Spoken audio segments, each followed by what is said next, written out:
For the purpose of today's meeting, for the members of exploring the content of a Kibalon and a Kibalon Global, for those of you who could not make the meeting, I am honored to have a gentleman who has volunteered to me in discussion his willingness to bring awareness about financial bitcoins, as it's so commonly called, cryptocurrencies, that he will explain to us today. Um, I hope everybody who could not make the meeting but will listen to this recording, please take it in. And I hope that you will learn something valuable that will help make your life much better than what it has been. Uh, you cannot, in today's world, not be aware of Bitcoins, be it negative news, positive news. It is a part of our mainstay of our financial system. So it cannot be ignored anymore. And the more you learn, the more you can understand, then you can begin to understand how you can develop your own strategies.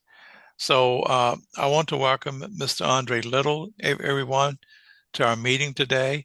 Uh, he expressed to me his sincerity to help to educate the Black community about this phenomenon that's taking place, that's going to be permanent, a part of our society.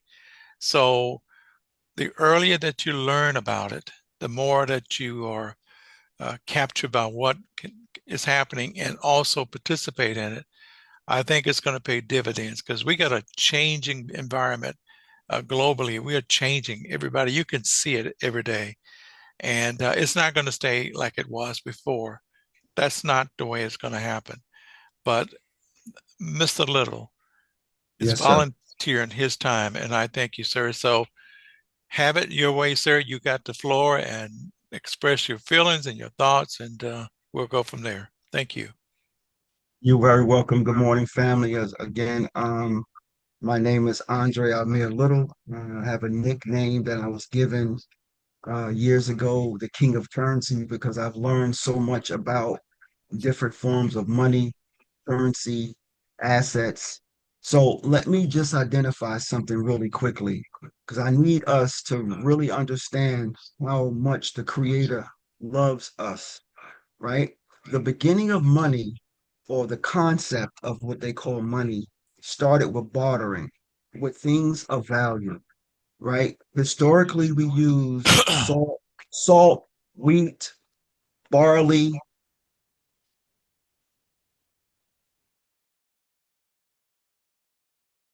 I'm sorry, you just went muted, sir. Could you unmute? Historically, we've used, okay, let me see. That's better. Can you hear me now? Yes, clearly. Okay. I said historically, we've used a lot of things to exchange value through bartering, right? We use salt, wheat, dates, wheat, gold, silver, land, livestock. All of these things were considered money, so to speak. And throughout history, we've used a different variation of these things. If you study any form of historical text, as far as religion, be it the Torah, the Bible, the Quran, all of them teaches about how religious, what they call characteristics, whether you believe or not, were wealthy in those things. They were wealthy in gold and silver, they were wealthy in land, or they were wealthy in livestock. Let's let's just agree on that. Okay, so then they moved to everything that was ever of value was denominated in weight. Everything. We've read metric or pounds. Everything that has value that we traded was denominated in weight. So let me identify the 10 characteristics of money, and I want you guys to write this down, okay?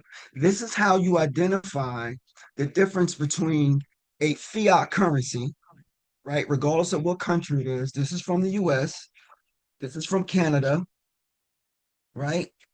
Let me get this. This is from Canada, this is from Tanzania, This is from Mexico.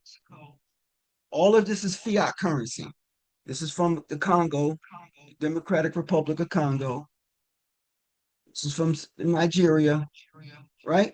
All of these currencies are fiat currencies. They have really nothing backing them, right? Now, here's the key thing. Here's the 10 characteristics of money.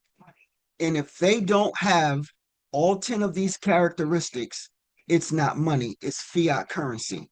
Number one, a unit of account. That's number one. Number two, a medium of exchange. Number three, it's durable. Number four, it's portable. Portable, like easy to carry. Number five, it's divisible. You can break it down in different denominations. Number six is fungible.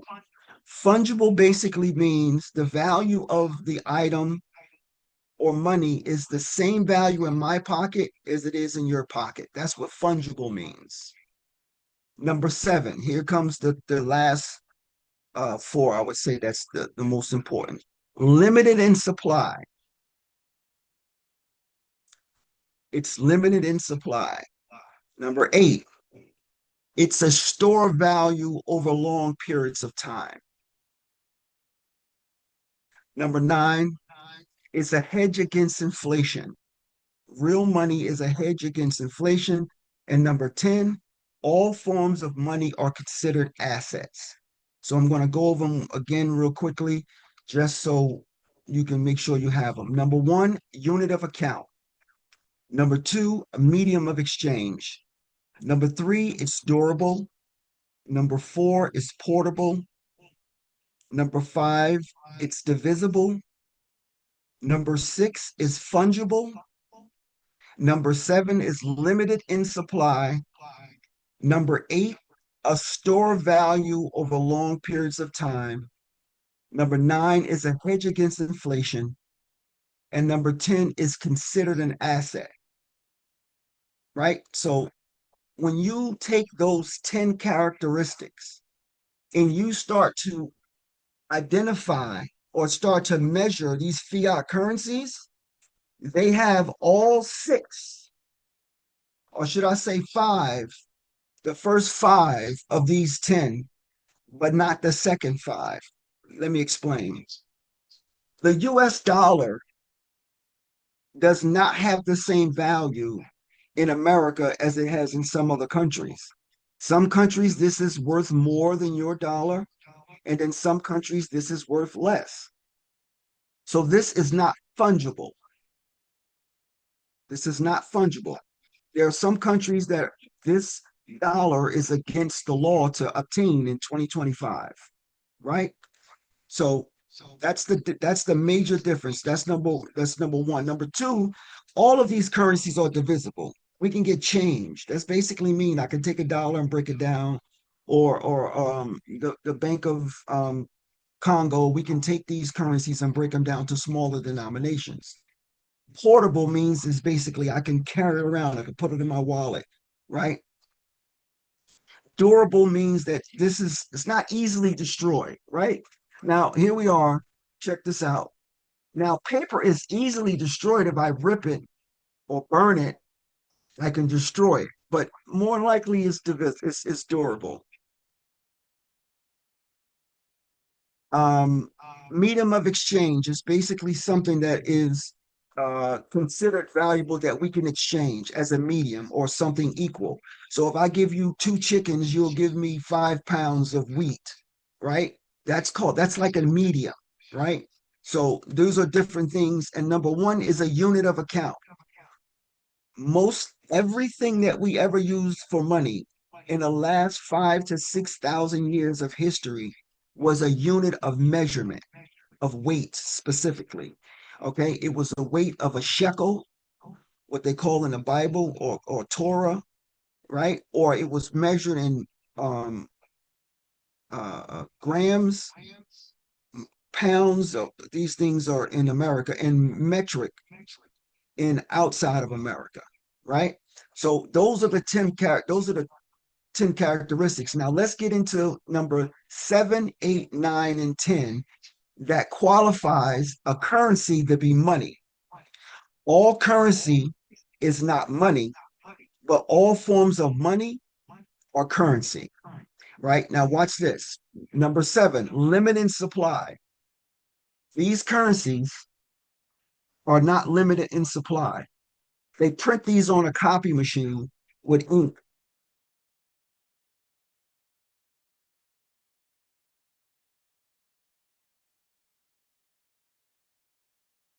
I'm sorry, you disconnected, Mr. Little.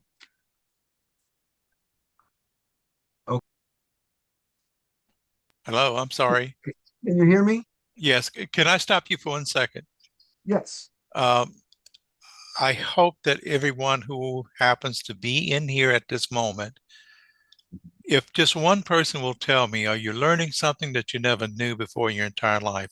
Could somebody, if you don't mind, just any one single person? I Dr. Cook? will say that I am. I'm just fascinated by the information that he has provided thus far. I am learning something because I did not know this. Wonderful. Some of it I kind of knew, but the way he's explaining it is much clearer to me now. So I just want to say that I am. Very good. Very good. I am too. Okay. And I'm sure for you guys who do not respond, you would have to be as I am. With your ears should be open now more so than ever before, because all of your human experiences as it pertains to the medium exchange that we use every day is now being made you aware in ways in which you never did. But Mr. Little, I just had to insert that if you don't mind. If you will, That's please. awesome. Please feel free to ask. The chat is open. If you have something to say or ask a question, I want the only way we can learn if we have question and answer dialogue. Okay, so those are the 10 characteristics of money, right? And then we're going to say that all money is currency, but not all currencies are considered money, right? So let's get to another thing that we have to deal with internationally, right? Every single country that I showed you these currencies for has an alternate currency, right? So I'm going to give them to you right now. This is the US dollar, right? And Okay. this is the silver version of the US dollar.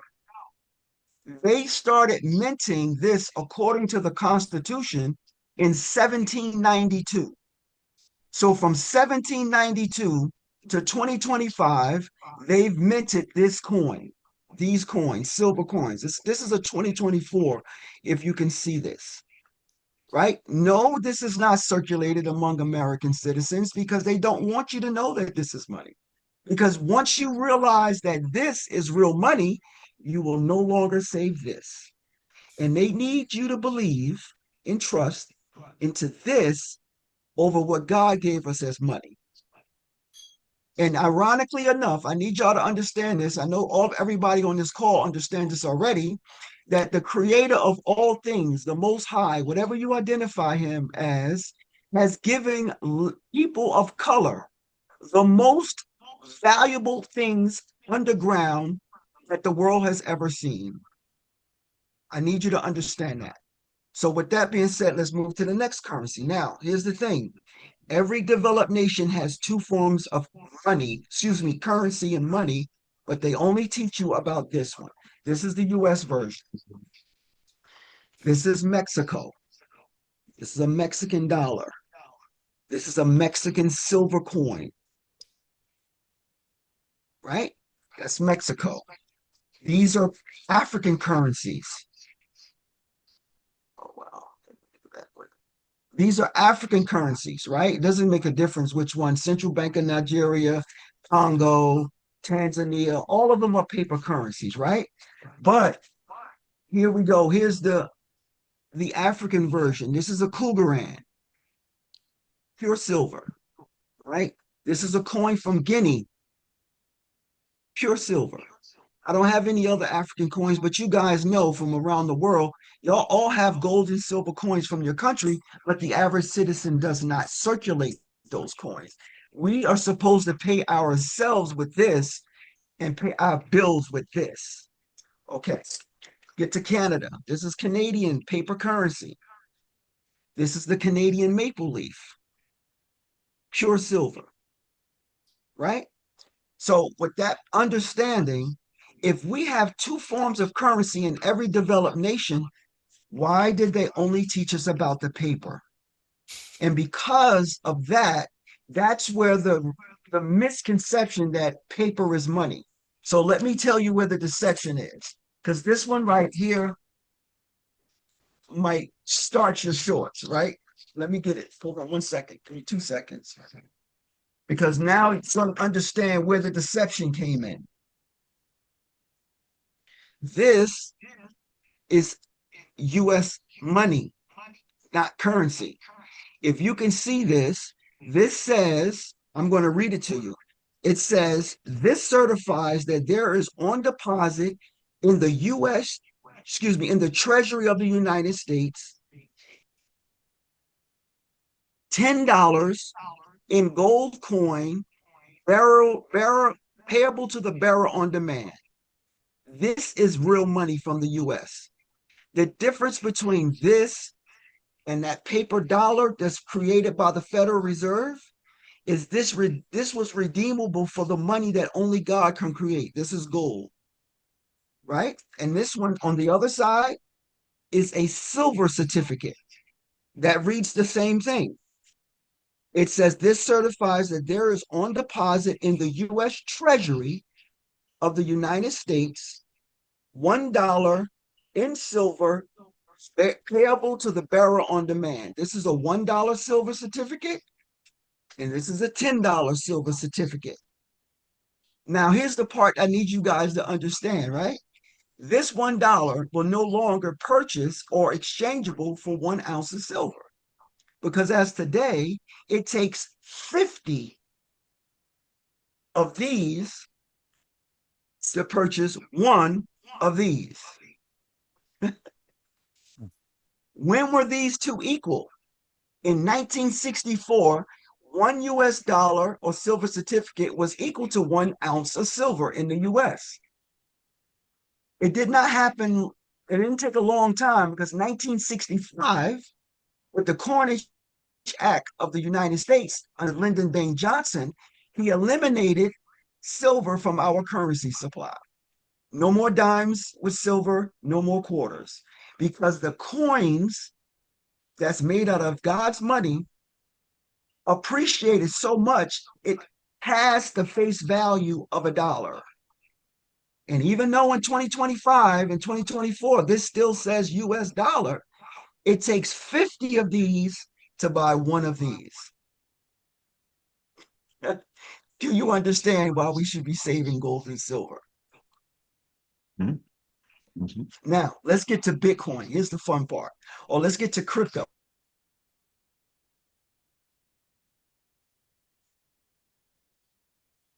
Your speaker's out again, sir. Sorry about that.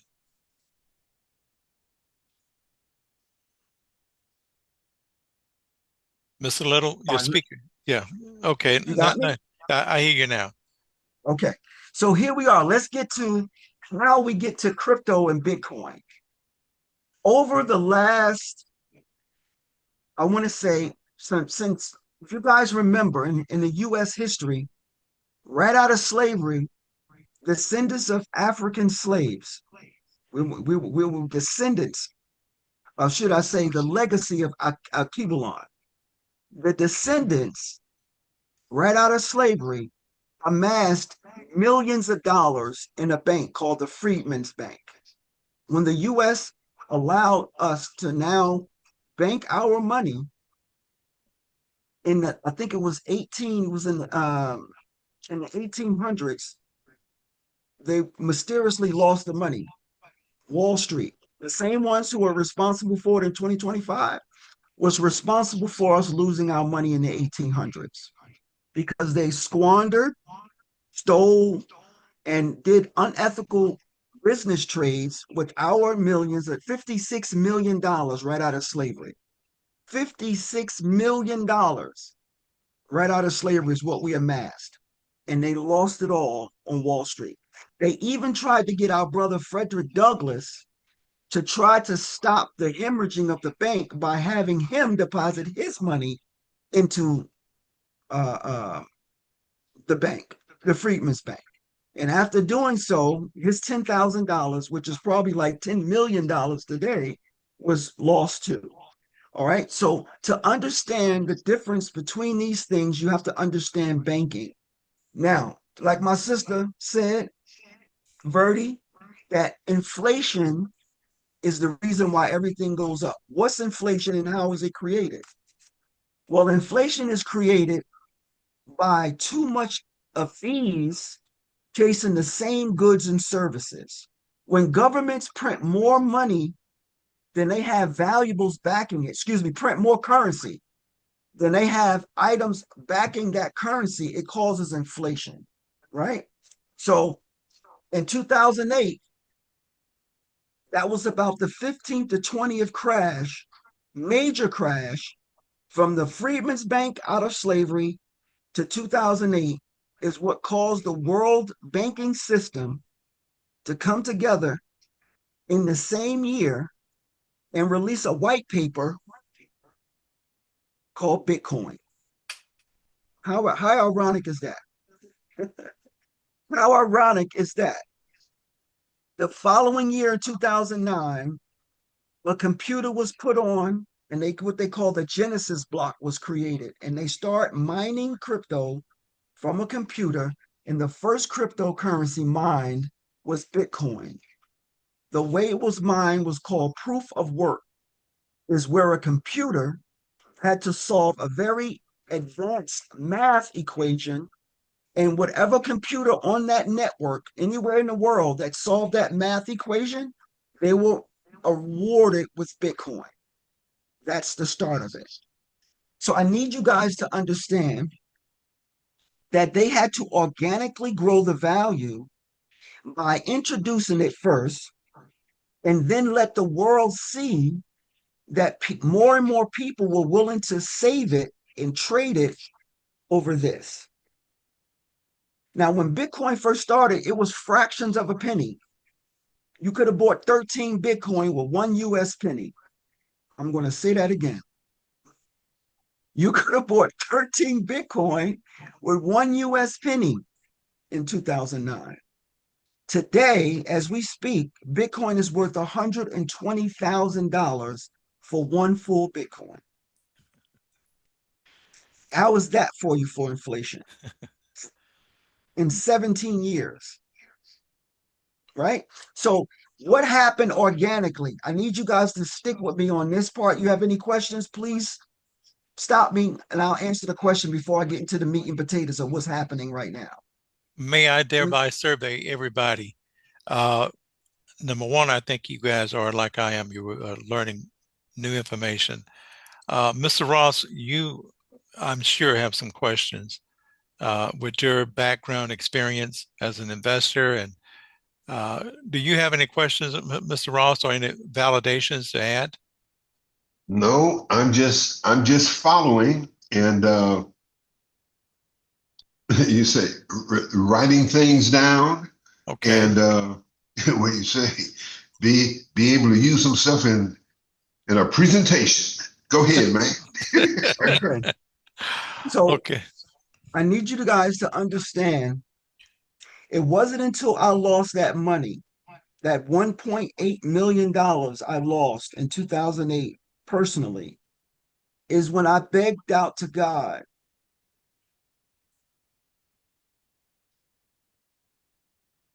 Your speaker went off, sir. I prayed and asked him, why would you allow me to go from poverty to a millionaire and then lose it all again? My family was devastated because I couldn't understand what happened. And it wasn't my fault. I didn't do anything wrong. I'm sorry.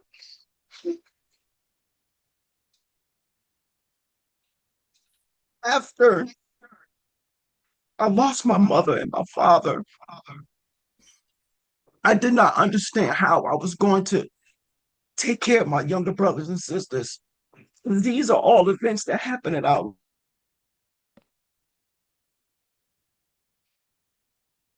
You lost your volume again. Mr. Little, your volume is gone.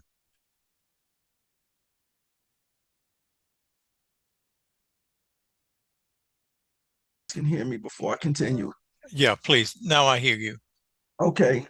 I'm sorry. No, please.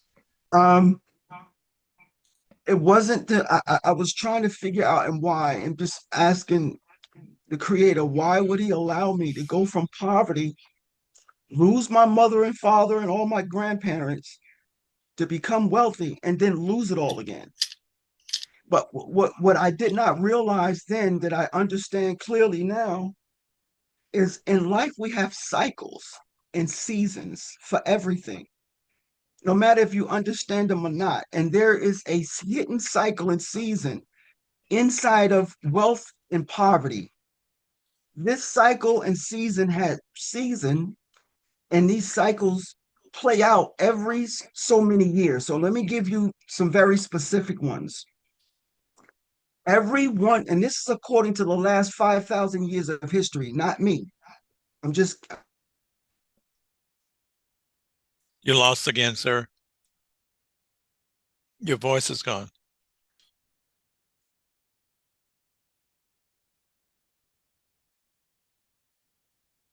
You're still not on. I don't know why my. Okay, so let me do this. I hear you now. You hear me now? Yes, I do. So every 5,000 years, excuse me, over the last 5,000 years, every 80 to 100 years, there's a change in our global control. So let's go from the ancient Kemet, or what they call Egypt, the Romans, or the Greeks, the Romans, the Phoenicians, you name them all down the line. Every civilization that controlled the earth, the first thing that they lost was trust in their currency. That's the first act of war throughout history, is when they start diluting the Roman coins and adding base metal and taking out gold and silver. This is not a new phenomenon. This has happened thousands of years.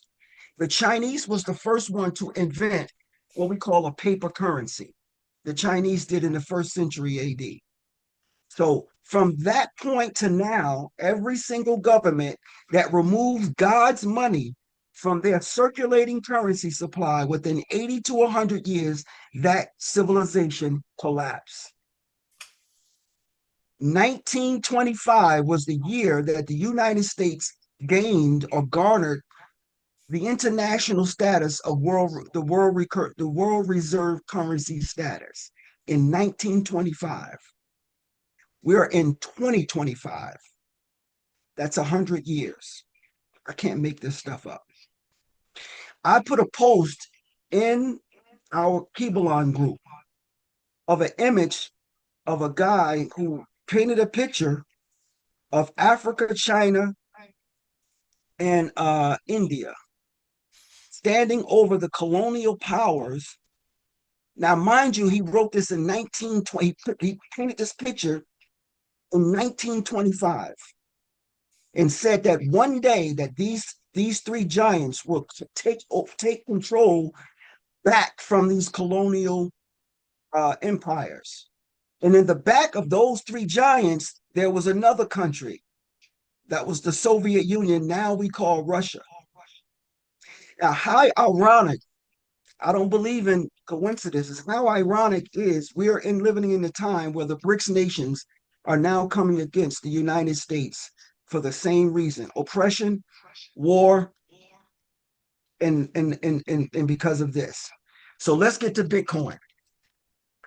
2009, this new currency is now being used and started gaining momentum, right? So people start trading their dollars for a currency that could not be stopped by a government, that's not created by a central authority, who had no borders, that can be used anywhere in the world with a cell phone, a computer, or access to the internet, and was in short supply, right? So those are some of the characteristics of Bitcoin.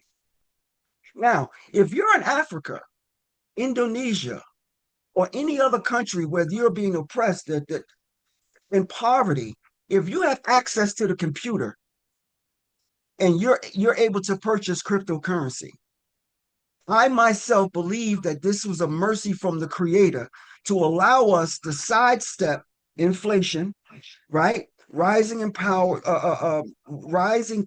who control currency, right? Gentrification. I can go on and on. All of these things we're suffering from because we're holding on to the ideology belief that this is money instead of this. And now this. Now, the United States organically grew, and I say the United States because Bitcoin started here in the US. Wasn't a mistake. Now, organically, the world start using and adopting Bitcoin over a 17-year period. So pay attention to this date, write it down. In 2015, the United States classified Bitcoin as a commodity under the CFTC, the Commodities Future Trade Commission, the same American authority that oversees gold, silver, corn, wheat, or any other commodity that they list, right?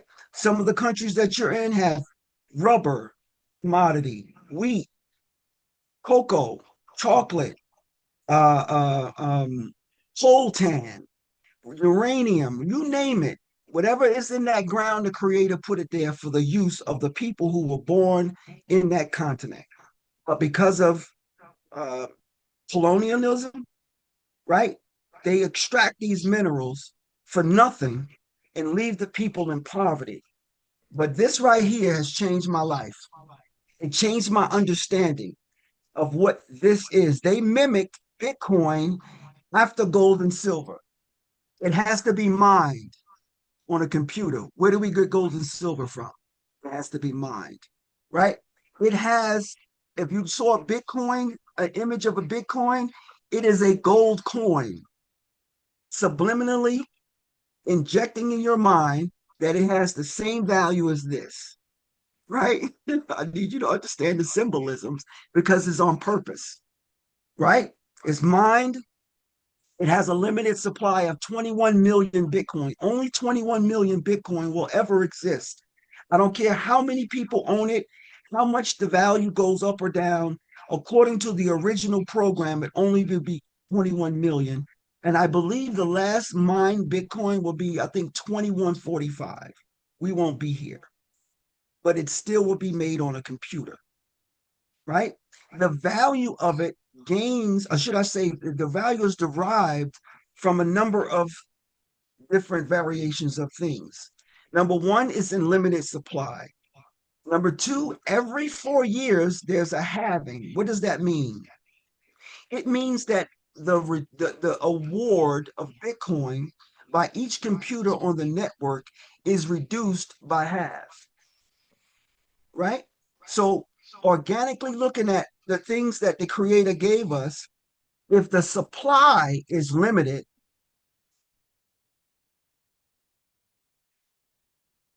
You just went out again, sir.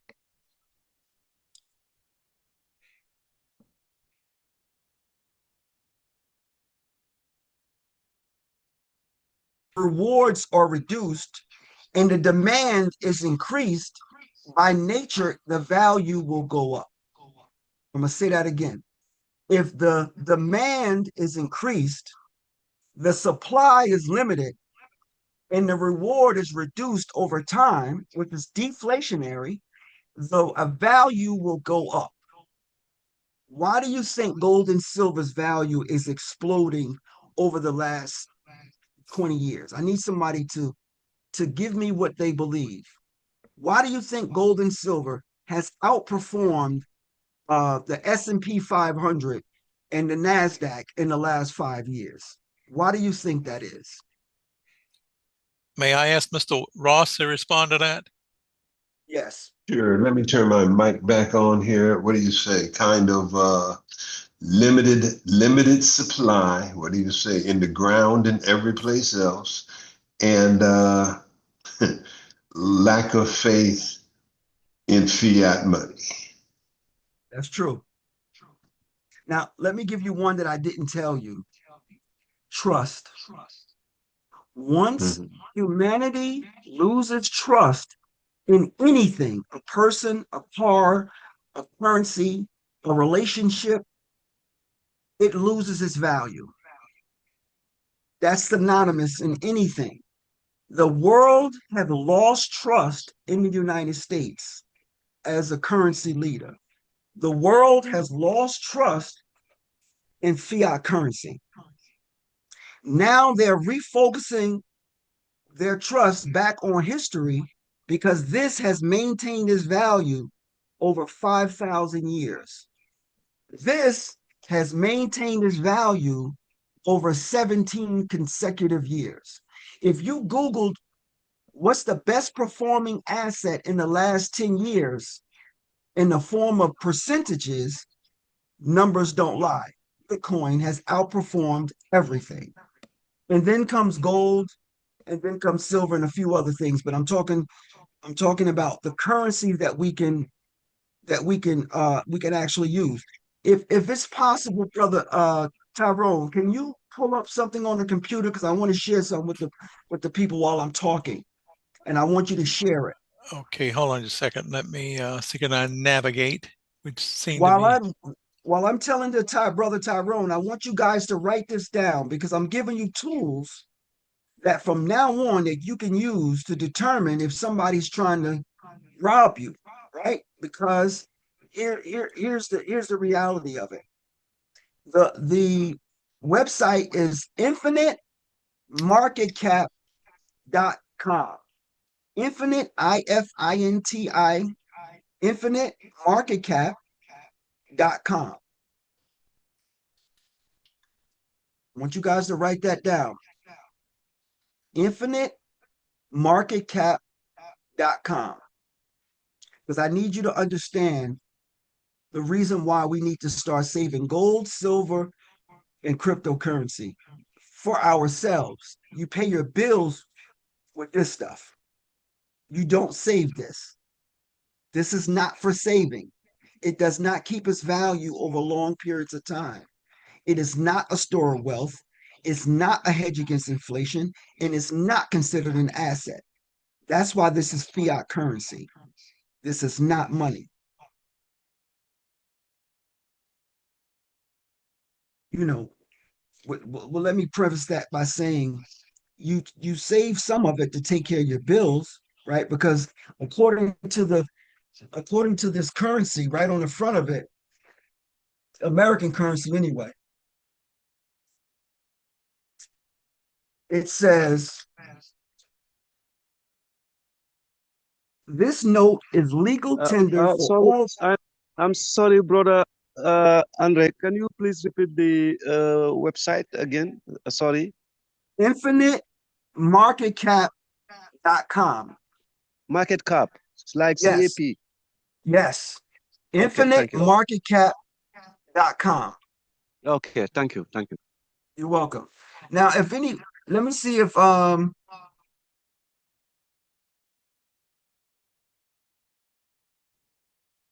you guys can let me see if I can find this for you. Hold on.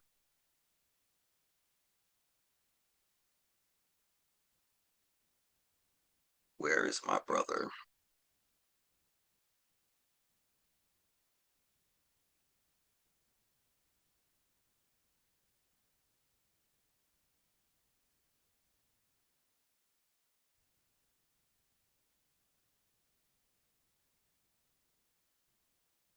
Um, are you able to see it, Tyrone?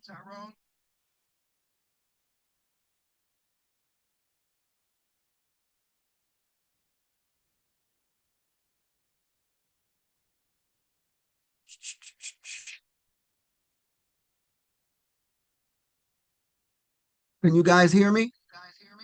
Yep. Yep. I have it. Yes. Yes, I can You hear have it? you. You have it? Yeah. Okay. So here's the question. What's the number out of 18,000 assets? What's number one? Gold.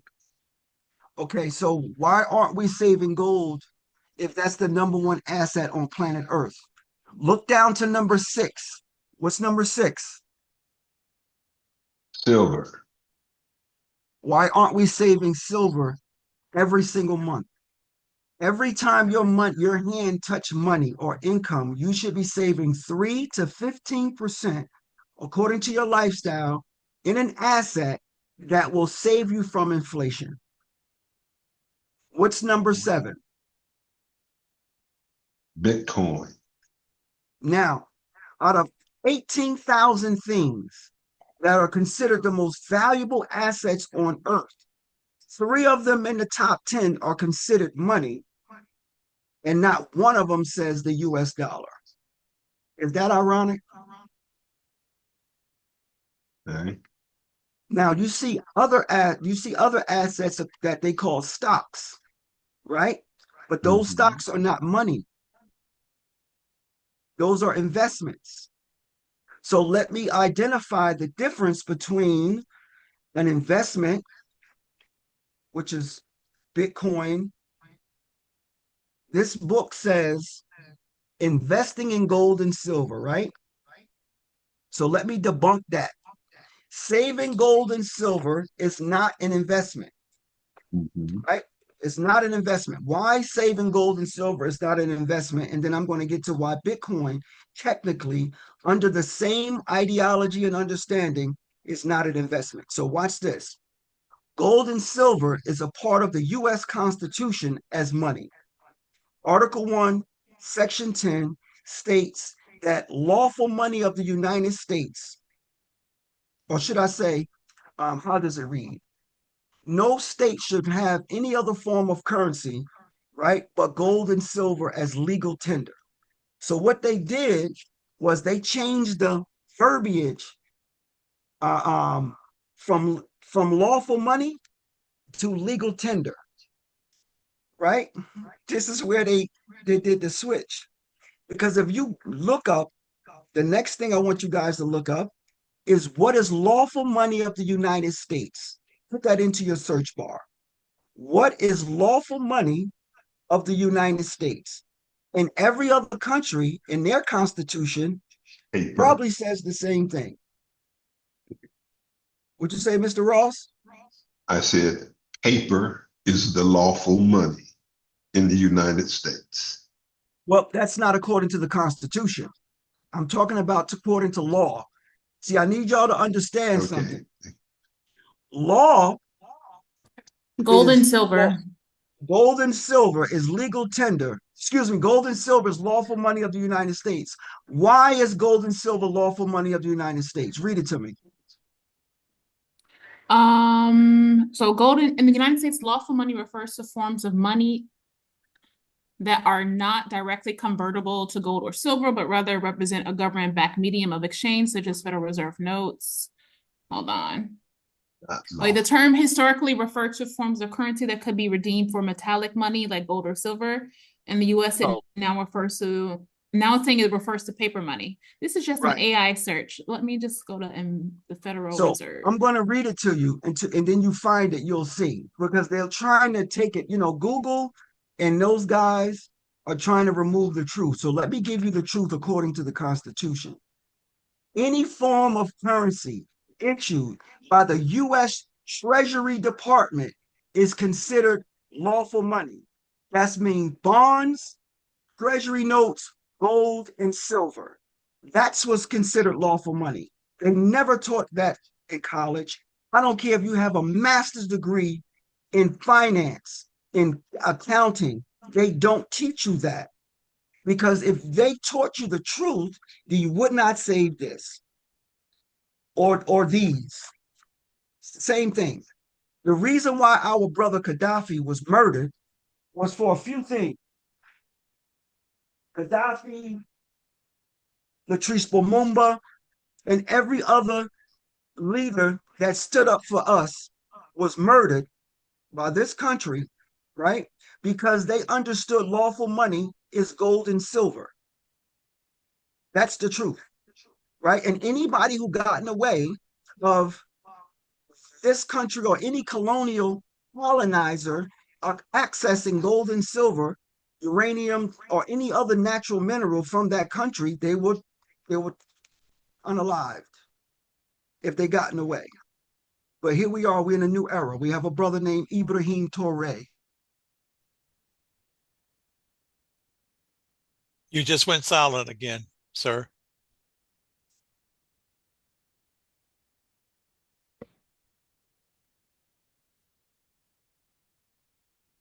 Your your speaker, you're muted. Can you hear me now? I hear you. Okay, I said that our brother Ibrahim Touré and those other countries, the Sahel nations, are standing up in a way that you haven't seen since Gaddafi, Yes. right? So Yes. with that being said, this is the reason why Bitcoin is now considered money, is because it has the last four characteristics of real money that other currencies don't have. It is limited supply because Bitcoin is only going to be 21 million will ever exist. It's a store value because when Bitcoin came out, when it first came out, it was fractions of a penny. Today, one whole Bitcoin is $120,000. Number three, it's a hedge against inflation. When in 2019, I'll share it with you guys. In 2019, I put up a post and I put up a screenshot. Bitcoin was $3,877. I said in March of 2019 that if you guys don't start buying Bitcoin now, you will never see it at this price again.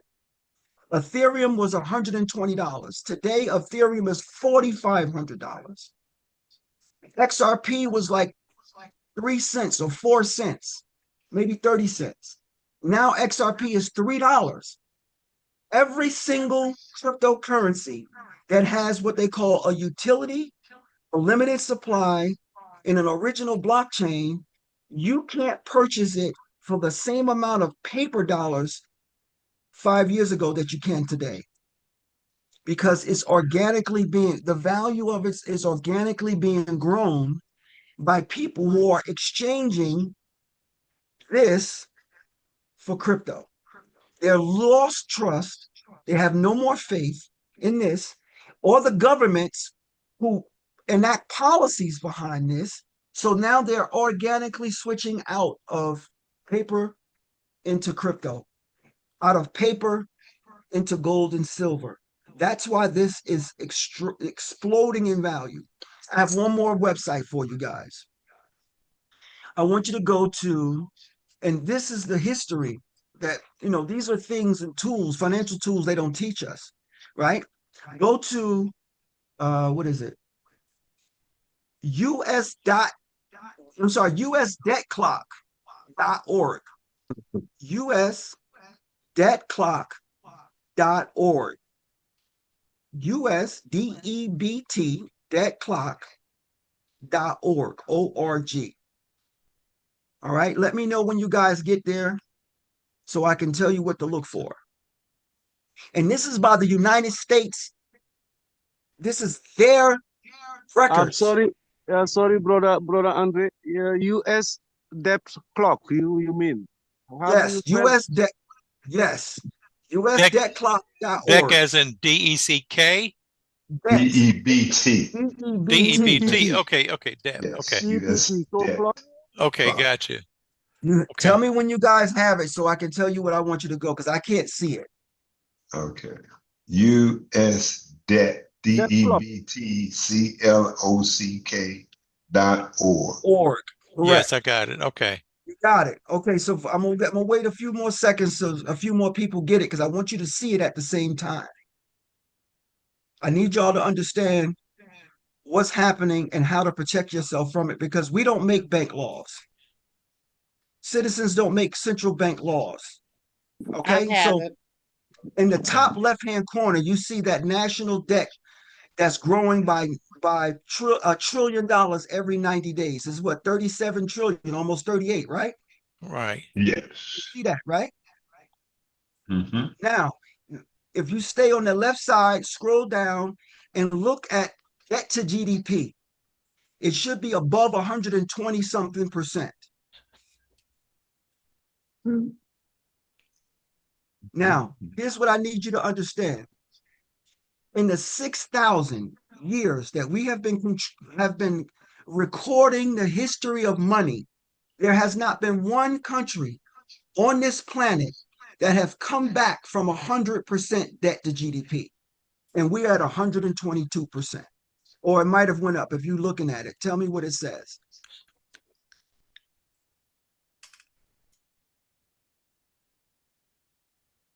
Tell me when you guys see it. That. Now, where is it again?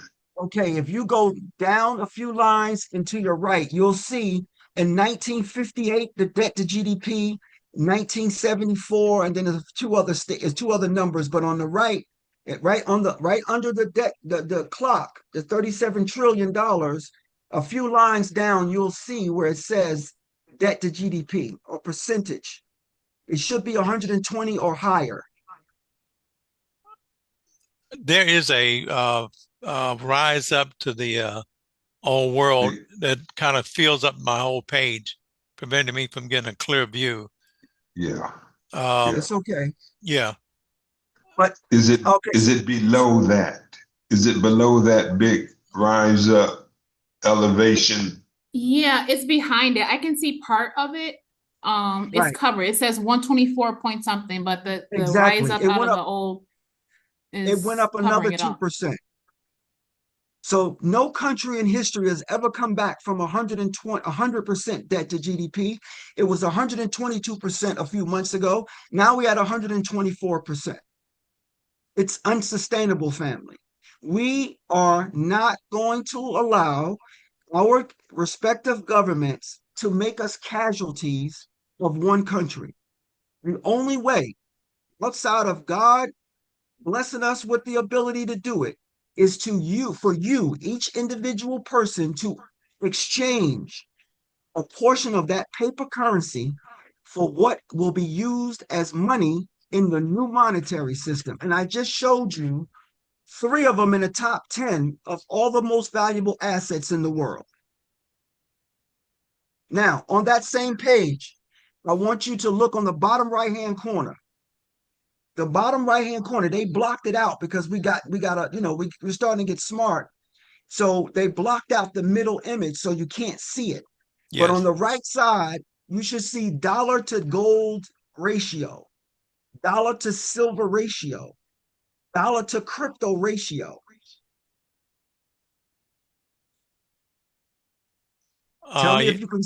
Yeah, dollar to crypto ratio, yes. Yes, What is the I've ratio? seen it. Mhm. Dollar to crypto ratio. Yeah. It's 1 to what? 5.93 to 1. $5.93 to 1. Go to the next one. Dollar to crypto It ratio. should be thousands. It should be 9,000 to 1. $9,429 to 1.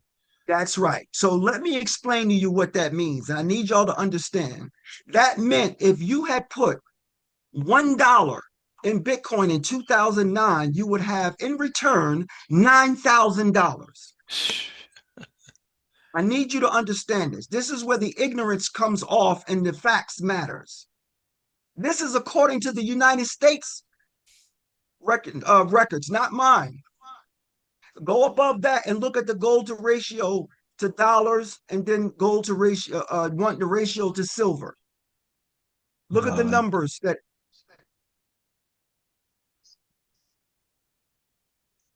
None of this they teach in college. Financial advisors don't get taught this. Paper to silver ratio, 360,019 to $1.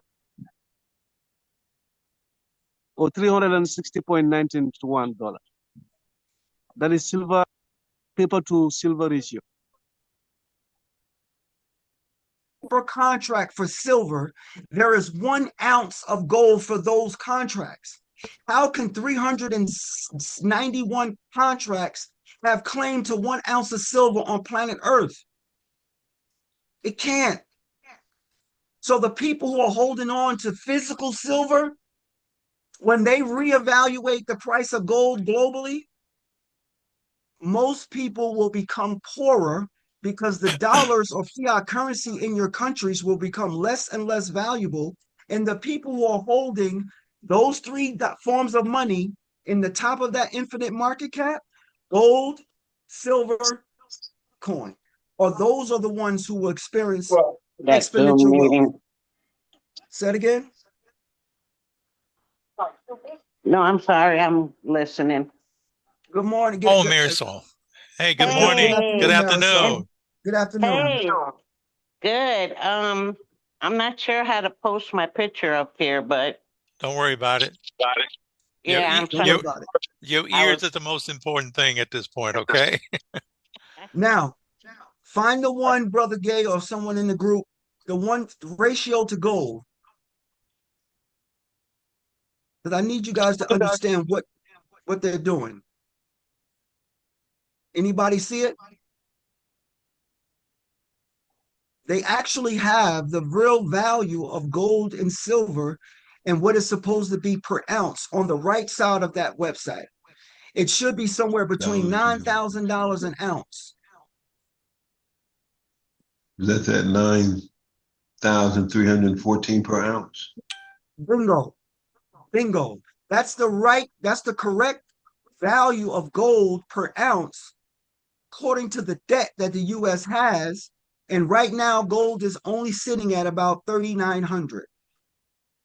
So guess what happens when they reevaluate gold? Everybody that's holding it will become exponentially more wealthy. Same thing with silver. It should be about $1,000 per ounce with silver, according to this website. According to this website. Been talking and teaching about this for almost 10 years because I understood what was happening. Once I lost that money and I started researching and doing the history of money and cycles of debt crashes and things like this, 15 to 18 years of research, I uncovered the truth. Our oppressors are the people who control the banks. Donald Trump does not control the US bank, the Federal Reserve. Your president in your country does not control the central bank in your country. Don't believe it. These bankers or central bank owners derive from one nation, Europe, Great Britain. The brothers who originally started the international banking system was from one family. Now it's about 9 of them that control the banking system. You don't have a say-so on what they use as currency in your country, but you directly have 100% control over what you save as an individual. I don't care where you are on planet Earth. Is that the Rothschild family? Yes, yes, yeah, that's one of them. They were the first, right? And they are derived from the Bank of England, right? Anybody who finances both sides of the war are your enemy. Okay, so that's the history of, in a nutshell. That's the reason why you now. I am not. Let me say this for legal purposes to protect myself and my family. I am not a financial advisor. I never will become a financial advisor. I am a monetary historian. I've studied everything that got to do with money, our monetary system from the beginning to now, and I can understand if you give me the perimeters, the characteristics or principles of any currency on earth, I can tell you which one is money and which one is not from those 10 characteristics that I gave you. That's how you determine what's money. Mr. Little, Yes, sir. Your information is beyond the word valuable to me, and I'm sure everybody else. Um, would you mind, once this video is posted out, other people going to want to come on, conducting another Zoom? Absolutely. This is just a scratch. This is just scratching the Okay, surface, Brother Tyrone. This okay. is just scratching the surface. Uh, So and let me, we're going to launch the Akibalon celebration in 2026, right? yes, this is what I wanted to share with you. I don't mean to cut you off, No, brother. I understand. Go on. You muted yourself mistakenly again. You're muted, sir.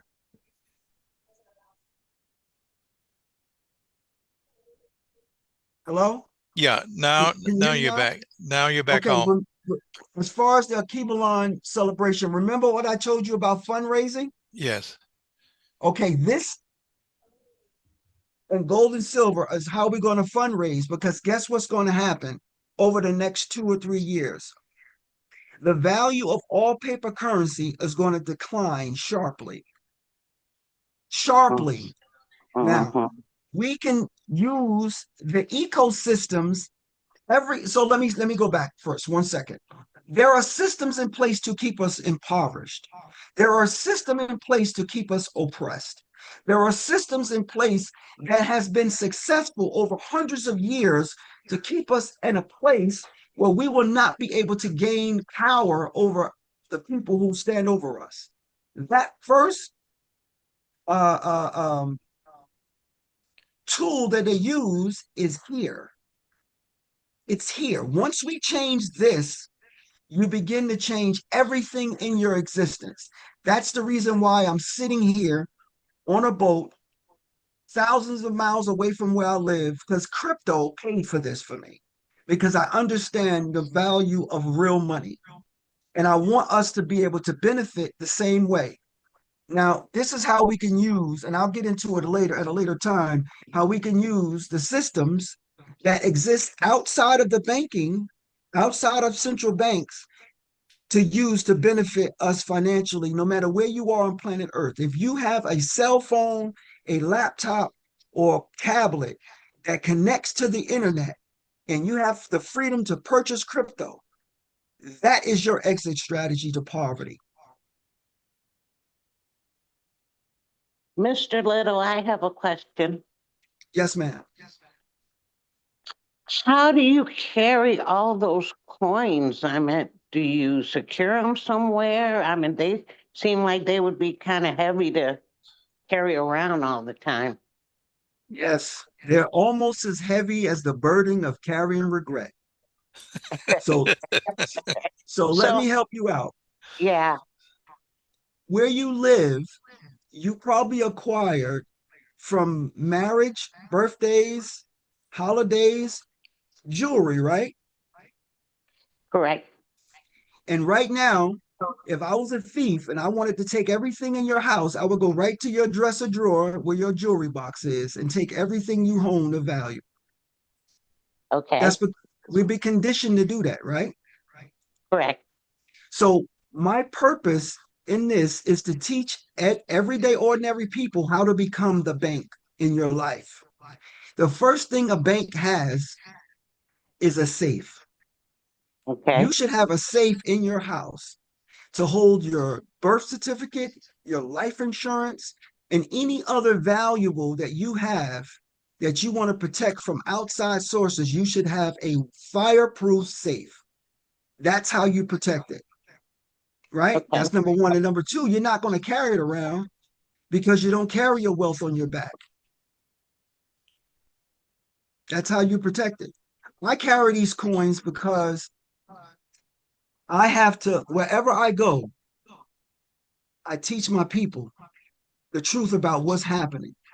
And because I've earned, saved silver and gold over the last few years, I give it away for free.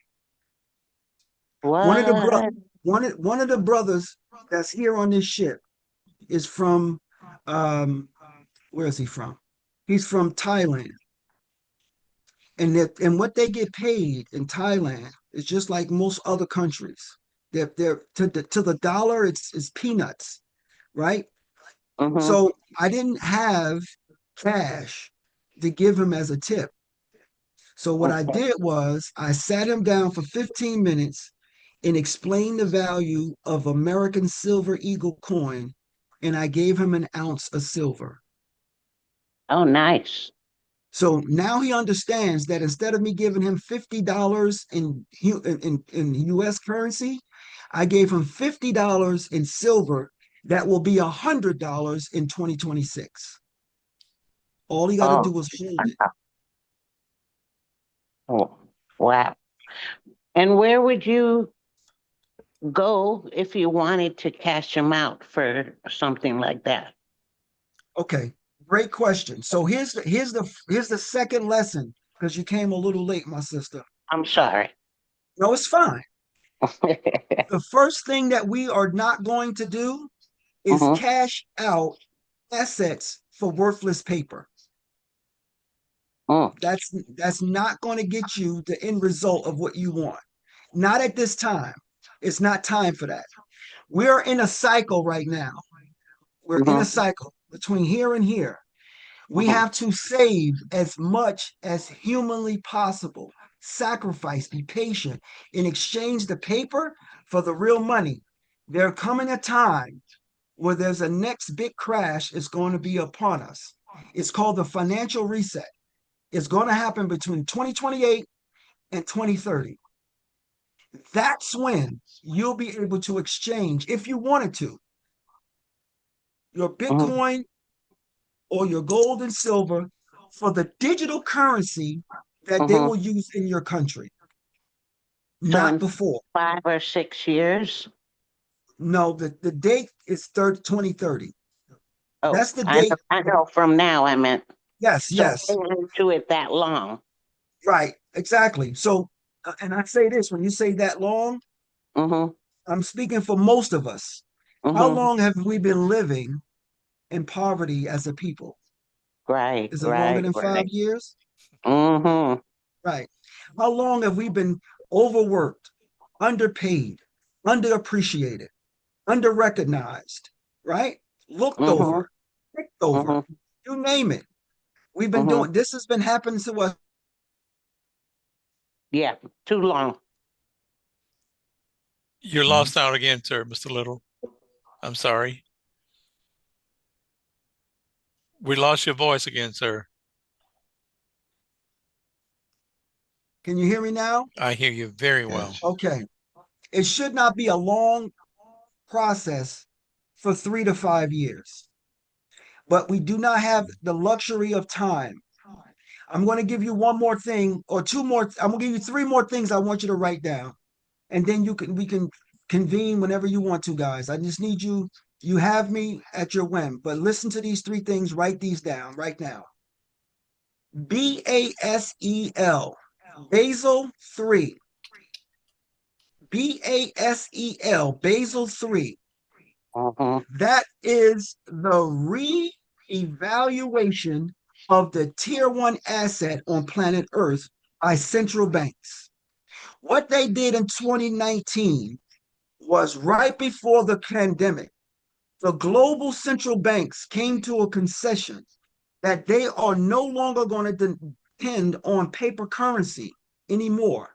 They Mm-hmm. reclassify gold as a tier one asset with zero risk. That means that gold and silver cannot be considered an investment because it has no risk, no third party liability. Every single US dollar in existence is the debt of another citizen. I'm going to say that again. Every fiat currency on planet Earth that you hold in your hand, on your account, in your pocketbook, under your bed, is the debt of another person. It has a third party liability. But every single ounce of silver, gold, or Bitcoin or other cryptocurrency you hold is yours. It is not the liability of a third party. So, with that being said, Basel 3 is the first thing. Study everything about that, about central banks. Number two, ISO dash 20022. ISO 20022. What is that, Andre? I need you guys to look that up. What is ISO 222? I'm going to tell you why you guys do it. ISO 222 is the new banking language that the entire world is adopting. If they are part of the new financial system that they're building out with CBDCs, cryptocurrencies, and these things, that's the language they're going to use to deliver value through using that language. And guess what currencies are ISO 222 compliant? Crypto. Uh-huh. So that's why they're changing the language and the protocol, the actual protocol that they use, what they call the rails. You know how a train track run on rails? Yes. Well, they're changing the rails at which value will be transferred using blockchain technology. That's number two. So we got Basel 3, ISO 222. Number three would be the Genius Act, GENIUSE, like genius. Uh-huh. The Genius Act was just passed July 17th, 2025. And the reason why this is important to everybody in the world, regardless of what country you're in, is because the US is the number one, what they call the world reserve currency status. It won't be there long, but it is right now. The Genius Act gives the ability to large corporations to create a stable coin. What is a stable coin, Andre? A stable coin is a digital representation of the US dollar. That's what a stable coin is. Uh. Why? You got a question? No, I'm Okay, absorbed. so why is the US government fundamentally changing the monetary system of the United States? That's the question. Here's the answer. The BRICS nations, Brazil, Russia, India, China, South Africa, Indonesia, the UAE, Egypt, Ethiopia, and a few other countries have come to the consensus that the enemy of my enemy is my friend. I'm going to say that again. They've come to the agreement that the enemy of my enemy is my friend. So all of those nations have got together and start dumping what we call lawful money, right? The paper version of it, which is US Treasury bonds. They no longer want the US Treasury bonds because they've watched the United States steal, confiscate, whatever words you want to use, the Russian reserves, almost $500 million worth of reserves, almost, half a trillion with a T, $396 billion in reserves. The US under Biden seized that money. So when they saw that, they like, wait a minute, if they can do this to Russia, they can do it to any country in Africa. They can do it to Europe. They can do it to any smaller nation because they don't have the unity, the power, or the might to protect themselves from it because they are a part of a financial system that they don't control, just like me and you. So what did they do? They came together and created an alternate financial system, all of those nations. Uh-huh. And when they do that, they exclude their currencies using dough, right? Using gold and silver, right? This is how they're protecting themselves Uh-huh. from the United States. Let's get back to on topic, the bonds. If the rest of the world are dumping US bonds and all of the tariffs that Trump is trying to implement on these countries, on the countries that it does not work, the US citizens are in between those countries and the US government. We are the ones who will suffer the most. Why? Because we don't own treasury bonds. We don't own gold and silver or crypto on a large number, right? There's 7% of the people on this planet that owns crypto. 7%. So when Right. they switch out old monetary system, which is the paper fiat system, for the new system under Basel III and the ISO 222, they will make the stable coins in a way that it is mandatory for them to back the stable coins by US treasuries. That's how the US is going to take that $37 trillion and wrap it up into the crypto market, devalue the crypto or the dollar, and basically evade collapse, financial collapse. But I'm telling you, that's what they've done. What do we have to do? I can only tell you what I'm doing because I'm not a financial advisor, right, guys? I'm not a Okay. financial advisor. So, what is Andre doing? I am Fine. sacrificing. Mm-hmm. I'm being patient. I'm not living above my means because Mm-hmm. I am considered middle class in this present monetary system. Most of us are considered poor or middle class, right? In this current monetary system. Mm-hmm. There's a verse in the Bible or the Torah that says, "Thee who is first will be last, and those who will last will be first." Correct. Right? Now, Mm-hmm. I'm going to explain to you how important that plays into right now. If you are preparing for the change in the monetary system that's going to happen, you will then reverse your position in life if you do it correctly. I don't care how small, how meager, how what's the right word? How modest your start is. Don't let that bother you. I can only save $20 a week. Don't let that bother you. It's the intent. Because if you're saving the correct assets, right, be it digital or physical, when the change happens, that we just looked at the website, it said for every dollar is now worth 9,375. You saw that, right? I didn't Mhm. make that up. Mr. Ross, Yes. did you see that on that Yeah, website? yeah. Right. So if that has happened already without you, what do you think is going to happen over the next 3 or 4 years when they reset this financial system globally? The value of those assets are going to skyrocket. And Yeah. there's other cryptocurrencies that I will teach you about that governments are using. So here's the other word, SWIFT, Mm-hmm. SWIFT, Yeah, that's the current SW, one. Yeah. SWIFT, Mm-hmm. SWIFT, Society of World Interbank Financial Telecommunications.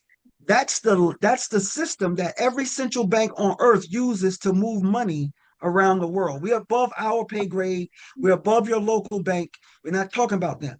We're talking about central banks that Mm-hmm. that print the money for the governments, right? The president does not control your central bank. Don't believe it. So, with that being said, we have SWIFT, Basel III, ISO 222, and the Genius Act, right? Mm-hmm. Here's number 5, the Clarity Act. It did not pass yet. It'll pass in November. It'll pass in November. Now, I don't know if you guys saw the pictures of me in Washington that Mr. Tyrone shared, where I was a part of a group that was chosen, hand chosen, to go to Washington to advocate for Black America, right? Because we wanted policies to put in place, right? We basically wanted to, what's the right word? To renegotiate for Black America. And in that renegotiation, we needed policies that will advance Black people in this monetary system. And what I come to find out is there is no such policy specifically for Black people, but there are policies that's going to benefit every human being who takes action because they're not saving us, they're trying to save themselves. The US is between a rock and a hard place. Trump is stuck, and the world has woken up. The African countries have awakened, I should say. Russia, India, China, all of these countries have awakened, and they are collectively taking precautions and moves to protect themselves from the collapse of this. Well, Trump is as well. I mean, doesn't he have his own cryptocurrency? Yes, he does. So let me talk about Trump for a second. If you have any questions, please stop me. Mm-hmm. Okay. Trump Okay. is a anomaly. He's a phenomenon that I've never seen before in my 56 years of Nice living, way of putting it. Okay. right? Why do Mhm. I say that? Because he's being used as a pawn, just like Biden, just like Obama, just like Reagan. All of them were pawns, right? They do not control the money in this country. The Federal Reserve does. That's number one. Number two, I am of the mindset that I no longer let another human being determine my thought on the person without me doing my own research. And saying that is, I discovered Mr. Trump is not as stupid as a lot of media will like you to believe. He is not. I watched videos 37 years old where Trump was saying this same thing he's saying now 37 years ago. So he can't be as stupid as we play him to be. He's not the smartest or sharpest. He's not the sharpest tool in the drawer. I can tell you that for sure. But when it comes to money and international, what they call macroeconomics, he is not slow. So let me say this to you. There's a video Trump made in 2011. He was not the president then. He didn't have any aspirations of becoming the president. I'll share the video in the group. He accepted 3 kilograms of gold instead of dollars for rent for a gold supplier. And they did a live video and put it on YouTube. Now, why would he accept 3 kilograms of gold as a deposit instead of this paper stuff? Is because he understood that in a matter of time, months, that gold would outsurpass the value of this paper. Mm-hmm. And that was in 2011. Now, let's get to what he did recently. Recently, Trump made an announcement. I don't know if you've seen it. You can Google it if you haven't. He said that he's going to make America crypto capital of the world. Did you see him say that? Oh, yes. Yep. Yep. Okay, so I want you to understand something. We have a group of people, we have many groups of people, right? Black people are not a monolith, right? We don't all believe or think the same because no human is all the same. We have difference of capabilities right here, right? So let me tell you what that meant to me. That meant, as a educated Black man, that I was taught to study your enemy. Not what he says, but everything he does, right? So if this man is taking his money, his personal cash, and buying crypto for his family to make them wealthy, what in the world do you think I should? I have a comment, Mr. Little, about that. Crypto just seems to be so volatile. That's probably why a lot of people haven't ventured into that yet. You are absolutely right. You're absolutely right. Excuse Why me. is yes? Oh, another thing that some don't know is that you don't, or very seldom, do you buy a whole Bitcoin. Right. Okay. The price of Too high. Bitcoin at what, 130,000? No, you don't buy a whole Bitcoin. Correct. Okay. We say you could buy, we say increments and trade and trade those. But that's how that's how people are still buying Bitcoin. That's Right. what Mr. Little wants us to recognize when you say you don't have, hey, you want Bitcoin? You have 130,000? No. Do you have 100? Okay. Idea. What would happen if you buy $100 worth now, if it should improve and put it away that way? Another thing, Mr. Little, are you, oh, you probably are. How did the Chinese woman steal $6 billion worth of Bitcoin? You Okay, familiar with that? yeah, I'm not familiar with the Chinese woman, but it's not a phenomenon. It's not a isolated phenomenon. So let me explain to you about this. I'm gonna answer our sister Marisol question, and then Okay. I'm gonna deal with that. First of Mhm. all, Mhm. I did not buy any crypto that Donald Trump himself put out. Not one dime, not one penny. Why? I bought what Donald Trump bought, not what he promotes. Do you Mhm. understand? I didn't buy any Trump coin, Melania coin. Those are called what they call meme coins. They don't have any real value. So Mhm. Trump has a company called World Liberty Financial. It's a DeFi company. So when Mhm. I saw, and this is the difference between Trump as a Republican and the Democrats, whether you like him or not, here's the truth, and you do the research and you'll find out the truth is the truth.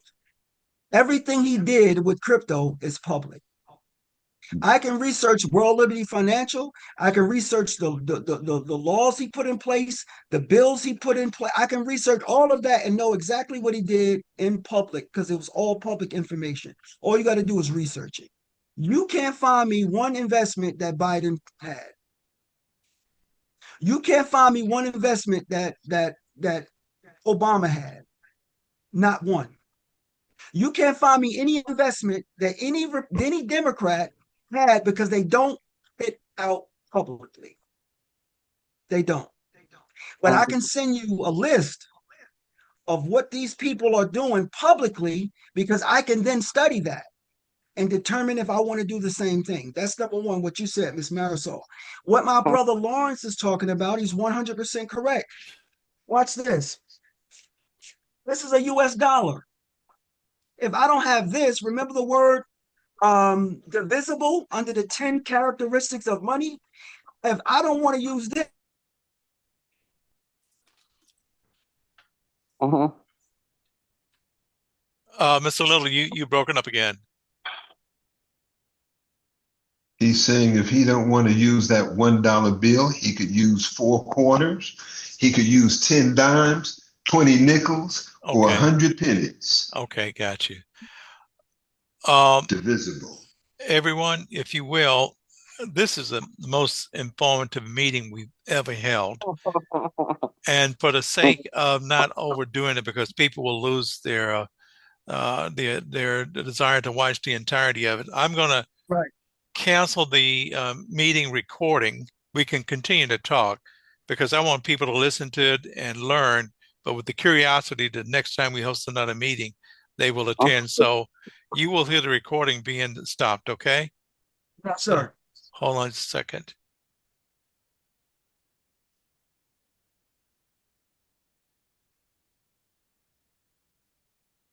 That was a wise move. Absolutely wise. Let me see. I can't.